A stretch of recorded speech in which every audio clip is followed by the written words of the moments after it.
আমরা সবাই জানি ইলিশ মাছকে মাছের রাজা বলা হয়। আর এর স্বাদ যা, এই ইলিশ মাছ হলে আর আলাদা কিছু আর লাগে না, মাছ মাংস অন্য কিছু লাগে না।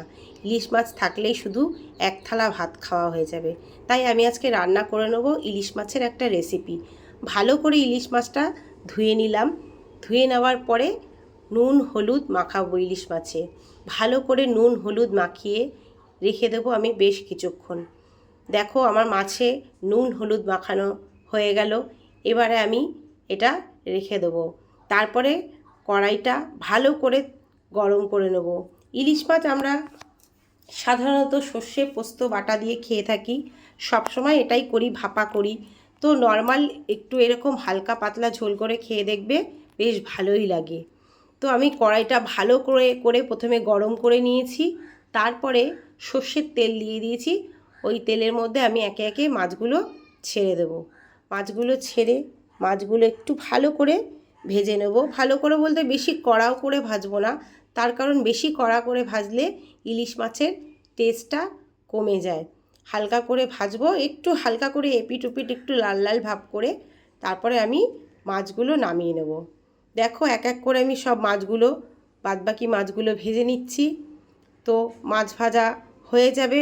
সব মাছগুলো ভেজে নেওয়ার পর আমি এবারে ওই তেলের মধ্যেই আমি আবার রান্নাটা করব। তার আগে আমি বলে রাখি, ইলিশ মাছ ভাজা তেল গরম ভাতে আমার তো বেশ ভালোই লাগে। আর ইলিশ মাছ ভাজবো, তেল আবার আলাদা করে তুলবো না, তা কি হয়? তার জন্য আমি গরম ভাত দিয়ে এই ইলিশ মাছের তেল দিয়ে খাবো বলে ভাত আমি কিছুটা তেল তুলে রেখেছি। তারপরে ওই তেলের মধ্যে আমি বেগুন ভেজে নিলাম। বেগুনগুলো একটু লাল লাল করেই আমি ভাজবো। আলু দিয়ে বেগুন দিয়ে মাছটা ঝোল করব, এই জন্য আমি ভালো করে একটু লাল লাল করে বেগুনগুলোকে ভেজে নিলাম। তো এই বেগুনগুলো ভাজা হয়ে গেছে। তারপরে কড়াইতে আবার সর্ষের তেল দিয়ে দিলাম। সর্ষের তেল দিয়ে এবারে যেটা আমার প্রথমেই কালো জিরে আর কাঁচা লঙ্কা আমি এই তেলে ফোড়ন দেব। একদমই রান্নাটা সিম্পল, তোমরা দেখো, কেউ ভিডিওটা স্কিপ করো না, পুরো ভিডিওটা দেখো। আমি এরকমের নতুন নতুন রেসিপি আমি চেষ্টা করি তোমাদের কাছে নিয়ে আসার। তো যদি আমার ভিডিওগুলো তোমাদের ভালো লাগে অবশ্যই লাইক কমেন্ট করো।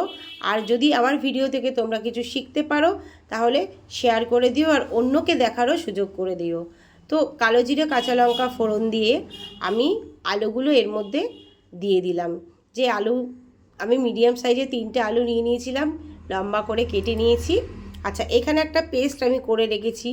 জিরের গুঁড়ো, হলুদের গুঁড়ো, নুন আর একটু কাশ্মীরি লঙ্কার গুঁড়ো, এটা আমি একটা পেস্ট করে রেখেছিলাম। আলুটা লাল লাল করে একটু ভেজে নেওয়ার পর আমি এই মশলাটা আমি দিয়ে দিলাম। তো এই মশলাটা দিয়ে একটু ভালো করে মশলাটা মাখা মাখা করতে হবে। তারপরে মাখা মাখা করে হয়ে গেলে মশলাটা, তারপরে আমি পরিমাণ মতন জল দিয়ে দেবো। অবশ্যই তোমরা নুনটা তোমাদের বুঝে দেবে, ঝালটা তোমাদের বুঝে দেবে, যে যেরকম ঝাল খাও। তো আমি দিয়ে দিলাম। ঝোলটা ফুটে যাওয়ার পরে আমি ভেজে রাখা মাছগুলো দিয়ে দিলাম। এবার যখন মাছটা ফুটে গেল তারপরে আবার বেগুনগুলো যেগুলো ভেজে রেখেছিলাম সেগুলো দিয়ে দিলাম। এবার ঝোলটা কিছুক্ষণ ফুটে যাওয়ার পরে আমি কাঁচা লঙ্কা ওই ঝোলের উপর দিয়ে কাঁচা লঙ্কা দিয়ে দেবো। দিয়ে আমার তৈরি হয়ে গেল আমার ইলিশ মাছের রেসিপি। তো কেমন লাগলো ভিডিওটা আর আমার রান্নাটা অবশ্যই আমাকে কিন্তু কমেন্টে জানাবে। আবারও আসবো নতুন আর একটা ভিডিও নিয়ে। এখনকার মতো টাটা।